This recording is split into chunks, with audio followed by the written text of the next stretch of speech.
پیچھے ہے اور انسان اس سے محبت کرتا ہے اور اس کے آگے وہ خضوع دکھاتا ہے اور اس کے آگے وہ خود جھک جاتا ہے. یعنی آپ دیکھیں عام طور پر اگر میرے سامنے، آپ کے سامنے یا کسی بھی شخص کے سامنے کوئی ایسا شخص آئے کہ اسے یہ معلوم ہو کہ یہ علم میں مجھ سے زیادہ ہے یا یہ قدرت میں مجھ سے زیادہ ہے، تو مختلف جہات میں وہ اس کے آگے عاجزی اور انکساری دکھاتا ہے.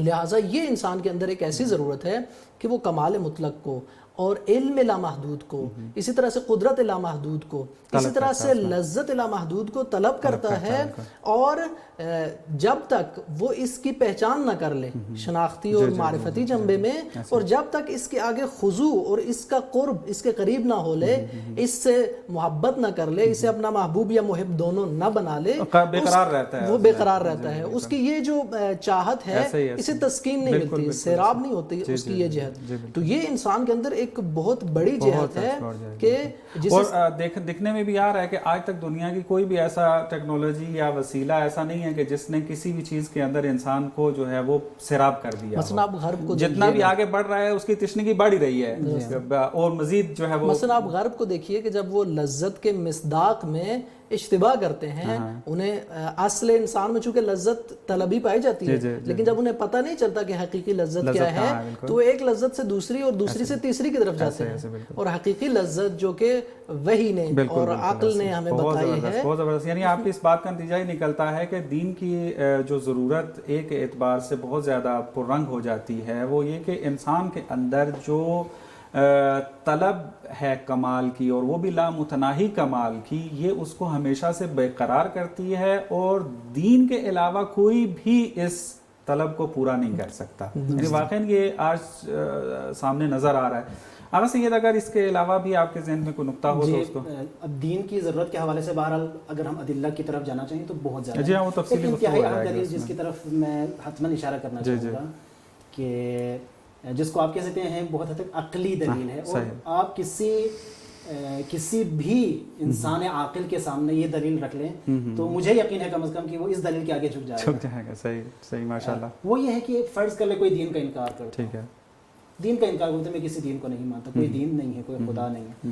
ہم اس کے سامنے یہ سوال رکھتے ہیں کہ آپ یہ بتائیے کہ آیا یہ احتمال موجود ہے یا نہیں کہ کوئی دین ہو، کوئی خدا ہو، کوئی رسول ہو، کوئی قیامت ہو، کوئی حساب ہو، کوئی کتاب ہو، کوئی سزا ہو، کوئی جزا ہو، کوئی جنت ہو، کوئی جہنم ہو، آیا اس کا احتمال آپ دے سکتے ہیں یا نہیں؟ جی بالکل. اتنے دھیان نے بات کی ہے تو احتمال تو احتمال کی کوئی نفی نہیں کر سکتا. کیوں؟ اس لیے کہ اتنے سارے انبیاء، وہ انبیاء کی تاریخ میں جو معروف ہیں، صادق تھے، امین تھے، کبھی انہوں نے اور سارا معاشرہ مانتا ہے، معاشرہ ان کے کردار کی ہمیشہ وہ تصدیق کرتا رہا، گواہی دیتا رہا ہے.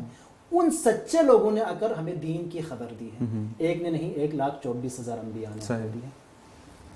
اب اس سے کم از کم ایک احتمال تو آ جاتا ہے. بالکل ایسے. اب یہاں پر کوئی ہے ممکن ہے آگے سے یہ کہے کہ یہ احتمال ہمارے نزدیک انتہائی ضعیف ہے، کمزور سا احتمال ہے، تو ہم یہ کہیں گے کہ بے شک احتمال آپ کی نظر میں ضعیف، ہماری نظر میں احتمال بہت قوی ہے. آپ یہ کہیں کہ احتمال بہت ضعیف ہے کہ کوئی دین ہو، کوئی پیغمبر ہو، کوئی خدا ہو. ہم کہیں گے ٹھیک ہے، احتمال یہاں پر ضعیف ہے. اب یہاں پر علمی اصطلاح مجھے استعمال کرنی پڑے گی. ایک ہوتا ہے احتمال اور ایک ہوتا ہے محتمل. محتمل یعنی جس چیز کا آپ احتمال کریں. یہاں پر محتمل انتہائی قوی ہے. بالکل. اور جب محتمل قوی ہو تو انسان اس کام پر عمل کرتا ہے، اہمیت دیتا ہے. اہمیت دیتا ہے. ایک چھوٹی سی مثال دے دیں، ایک چھوٹی سی مثال سمجھانا چاہوں گا. مثلا ہمارے معاشرے میں عام طور پر رائج ہے کہ لوگ مثلا قسمت آزمائی کرتے ہیں، لاٹری وغیرہ مثلا یہ چیزیں خریدتے ہیں. تو ممکن ہے اس نے 100 روپے کی لاٹری خریدی ہو، اور ممکن ہے 1 لاکھ لوگوں نے وہی لاٹری خریدی ہو، اور جو انعام ہے مثلا وہ 1 کروڑ روپے کا انعام ہے. تو آپ دیکھیں انعام یعنی جو محتمل ہے وہ انتہائی قوی ہے. احتمال 1 لیکن کروڑ، احتمال یہاں پر کتنا ہے؟ 1 لاکھ. یہ احتمال کہ میں یہ انعام جیت جاؤں گا 1/1 لاکھ ہے نا. بالکل ایسا. یعنی 1 لاکھ مرتبہ میں سے ایک احتمال ہے کہ میرا بھی نام نکل آئے گا. لیکن اس کے باوجود لوگ جاتے ہیں کیونکہ اس کا محتمل یعنی اس کا جو محتوا ہے، انعام ہے 1 کروڑ ہے، وہ بہت زیادہ ہے. وہ 1 کروڑ کو دیکھ رہا ہے، یہ نہیں دیکھ رہا کہ 1 لاکھ لوگوں میں میرا بھی نام. اور پھر وہ اس کو اہمیت بھی دیتا ہے اگر محتمل جو ہے وہ قوی ہو جاتا ہے. اب محتمل قوی ہونے کی وجہ سے وہ اس کو اہمیت دیتا ہے، اور کوئی یہ کام انجام دے معاشرے میں، دوسرا اس کو یہ نہیں کہتا کہ تم نے یہ کام کیوں کیا. یعنی عقلاء اس کی مذمت نہیں کرتے. صحیح. یہاں پر اب وہاں پر تو 1 کروڑ بھی اگر انعام ہو، 1 کروڑ تو محدود سی چیز ہے.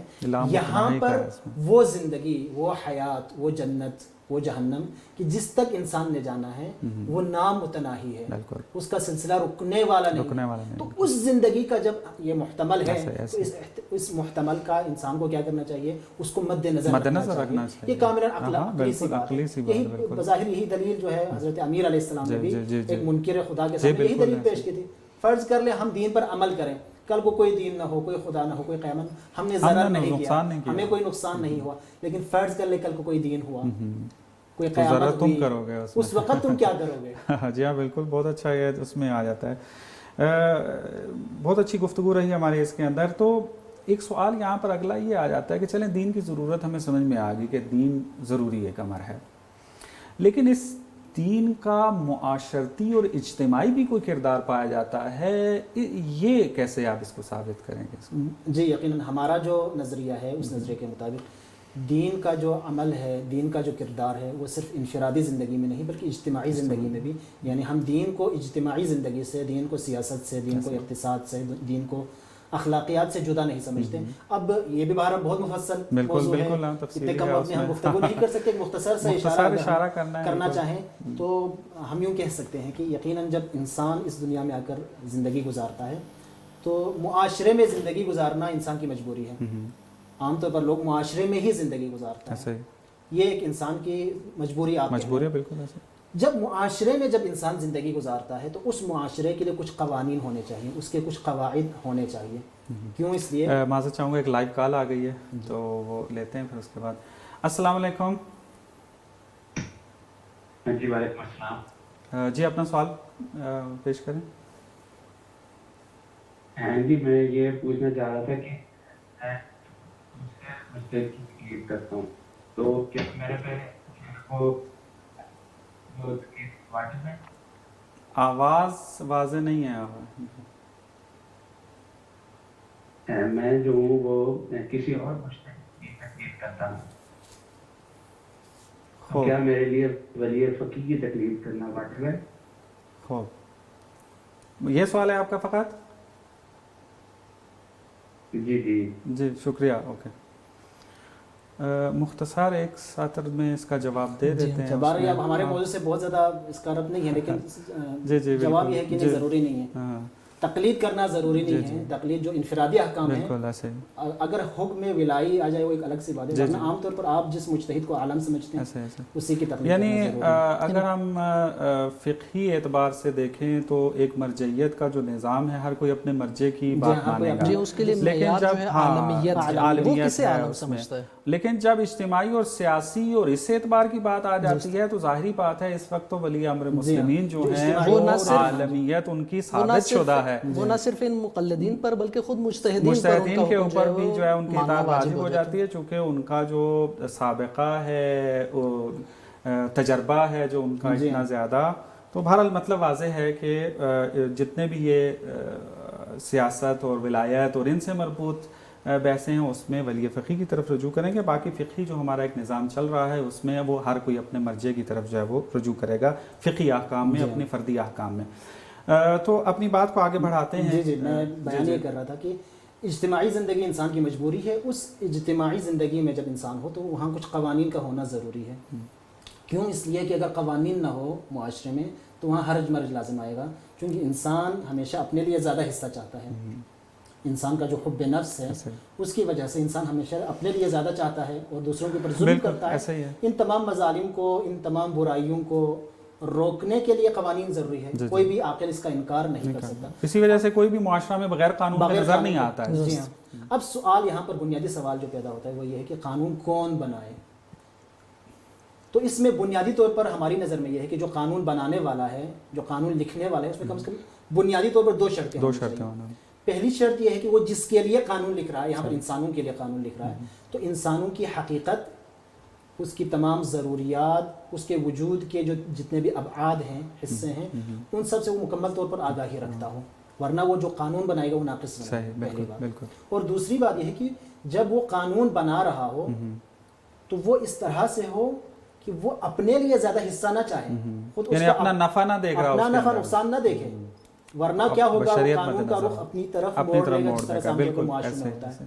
تو آپ ہمیں بتائیے کہ اس دنیا میں خداوند متعال کی ذات کے علاوہ. البتہ یہ ساری باتیں میں اس لیے کر رہا ہوں کہ ہم ان تمام باتوں کو بعد میں ثابت بھی کریں گے. مثلا خود خدا کے وجود کو ثابت کریں گے. خداوند متعال کی ذات کے علاوہ کون اور کوئی دوسرا وجود ہے جو انسان کی تمام ضرورتوں کو بھی جانتا ہو اور اس کا اپنے ذاتی کوئی نفع. بالکل آپ کی اس کی تائید کے اندر ہی دیکھ لیں جتنی بھی انسان کے بارے میں تحقیقات آئی ہیں انہوں نے واضح طور پہ لکھا ہے کہ انسان ایک ناشناختہ موجود ہے. یعنی اقرار کر لیتے ہیں کہ انسان کو ابھی تک پہچانا نہیں گیا اور نہ پہچان سکتا ہے. سید نے فرمایا کہ مثلا ہر زندگی کے ہر شعبے میں ہم نے خدا کو دیکھنا ہے. تو آپ سیاست میں دیکھ لیں تو کون کون سا نظام نہیں ہے جو آپ نے آزما نہیں لیا. اقتصاد میں آپ نے کون کون سا نظام اور بعض بندے یہی کہتے ہیں, میں آپ کی بات کی تعریف کروں گا, بات آگے بڑھائیں گے, کہ بعض کہتے ہیں کہ جی بشر کا کام ہے قانون بنانا. تو بشر نے جو قانون بنائے وہ تو ہم نے پوری تاریخ میں دیکھ لیا ہے کہ کیسے قانون بنے. وہ ساروں کے سامنے یا سرمایہ داری نظام سامنے آیا یا مارکسزم جو ہے وہ سامنے آئی, یا مثلا تعلیمی نظام کے اندر بھی دیکھا کہ کوئی بھی جامع نظام نہیں دے سکے. جی جبکہ وحی کا جو پیغام ہے وہ ہمیشہ ابدی پیغام ہے. اس میں کوئی نقص, اس میں کوئی کمی نہیں ہے. وہ ایک جامع نظام ہے. آج سے اگر 1400 سال پہلے وہ وحی کا جو پیغام آیا ہے وہ قیامت تک کے لیے کارآمد ہے. تو اس میں دیکھ لیں وہ ہمارے خالق کی طرف سے ہے, ہمارے مالک کی طرف سے ہے, تو وہ بہتر جانتا ہے کہ میں نے جو وجود بنایا ہے اس وجود کی ضروریات کیا ہے اور اس کے لیے قانون کیسا ہونا چاہیے. آج آپ اگر مثلا زندہ مثالیں لیں تو آج جب آپ کرائسس کا مقابلہ کر رہے ہیں, ایک عالمی بحران کا مقابلہ کر رہے ہیں, تو آپ دیکھ لیں کہ جہاں پر جس معاشرے پر دینی اقدار غالب اور حاکم ہیں وہاں دیکھیے کیسی صورت ہے. بالکل اچھا رب دیا آپ نے اس کا کہ ہم اگر اسی ترقی یافتہ ممالک کی طرف رجوع کرتے ہیں کیا حالت ہے. دیکھیے کہ بعض ممالک کے خود جو بڑے بڑے وزراء ہیں مثلا بعض اوقات خودکشی کر رہے ہیں, جیسے کہ آپ نے خبر سنی گی, یا لوگ اسلحہ خرید رہے ہیں. لیکن جہاں پر دین حاکم ہے وہاں دیکھیں کہ وہ شخص اپنا آدھا کھانا اٹھا کر دوسرے کو دے رہا ہے. بالکل بالکل. ایک مرتبہ ہوتا ہے کہ دیندار طبقہ موجود ہے, ایک مرتبہ ہے کہ دیندار طبقے کے ہوتے ہوتے دین حاکم بھی ہے. تو آپ دیکھیں کتنا, یعنی واقعا آپ کی بات کی تائید میں کہ کتنا پرسکون ماحول ہے یہاں پر. نہ یہاں پہ ہرج و مرج لازم آیا, نہ یہاں پہ کوئی چیزیں چوری ہوئی, نہ اسلحہ خریدا گیا, نہ کوئی. یعنی میں نے ایک ویڈیو دیکھی, ایک بچی جو 4 یا 5 سال کی ہے اور اس کے والد اور والدہ دونوں ڈاکٹرز ہیں, اور وہ کہا یہ جا رہا ہے کہ 35 دن سے وہ ہاسپٹل میں تھے صبح شام, جیسے کہ کرونا کی صورتحال ہے. تو جب میڈیا والے لوگ جو ہے وہ صحافی وہاں پہنچے اور 35 دن کے بعد اس کے والد اور والدہ آ رہے تھے گھر میں, تو انہوں نے اس سے پوچھا کہ آپ کو والدہ یاد آ رہی ہیں یا نہیں. تو اس بچی نے کہا کہ مجھے بہت یاد آ رہی ہیں. تو انہوں نے کہا کہ ہم آپ کو آپ کی والدہ سے ملوائیں. تو اس بچی نے 4 یا 5 سال کی بچی نے کہا کہ نہیں, اگر میری والدہ ہاسپٹل سے آ جائیں گی تو ان مریضوں کا کیا ہوگا. یہ دین ہے جو آپ کو ایسے اقدار دیتا ہے کہ آپ دوسرے کے لیے ایثار اور قربانی. ضرور انشاءاللہ. ہمارے پروگرام کا وقت ختم ہو گیا ہے, انشاءاللہ اس کو ہم تسلسل دیں گے, ان بحثوں کو آپ کی خدمت میں دوبارہ حاضر ہوں گے. بس ہماری بحث کا جو خلاصہ بنتا ہے وہ یہ کہ دین کی ضرورت جو ہے وہ انسان کے فردی اور معاشرتی و اجتماعی و سماجی ہر میدان میں اس کی ضرورت ہے, کہ اس کے اوپر ایک گفتگو ہو چکی. انشاءاللہ دوبارہ آپ کی خدمت میں حاضر ہوں گے. ابھی تھوڑی دیر کے لیے آپ کی خدمت سے رخصت ہوں گے, لیکن آپ ہمارے ساتھ رہیے گا. ابھی آپ کی خدمت میں ایک کلپ جو ہے وہ نشر کیا جائے گا پروردگار کے شکر گزار بندے کے عنوان سے. ان کو ملاحظہ کریں. انشاءاللہ اپنے دوسرے پروگرام کے جو فقہی احکام کے بارے میں اس کے ساتھ آپ کی خدمت میں حاضر ہوتے ہیں. والسلام علیکم ورحمۃ اللہ وبرکاتہ. قلیل من عبادی الشکور, قلیل من عبادی الشکور. هر زمانی لذت نبریم و شاد نشویم در حال کفران نعمتی, به خاطر همه لحظه هایی که شاد نبودیم باید استغفار کنیم. خدا و ملائکه از انسانی که شاد نباشد متنفر است, باور کنیم. آمار داده است قلیل من عبادی الشکور, قلیل من عبادی الشکور. کمند از بندگان من که شکور باشند, بقیه دمغند, افسردند, ناراحتند. قلیل من عبادی الشکور. یک روایت عجیبی رو براتون بگم. میفرماد پاداش تشکر کردن از خدا در نعمت بالاتر از پاداش صبر کردن در بلاست، که من و تو همیشه میاندیشیم صبر کردن در بلا یعنی کار بزرگ. کمی یه حرفایی بزنیم با هم که پیغمبرها اینجور حرفا میزدن، مسخرهشون میکردن. کمی همه حرفا بزنیم. با یکی از این بندگان شکور خدا کنار دریا رفته بودم. امواج دریا می اومدن لب دریا، همجوری میخوردن به پاش. گفت خواهش میکنم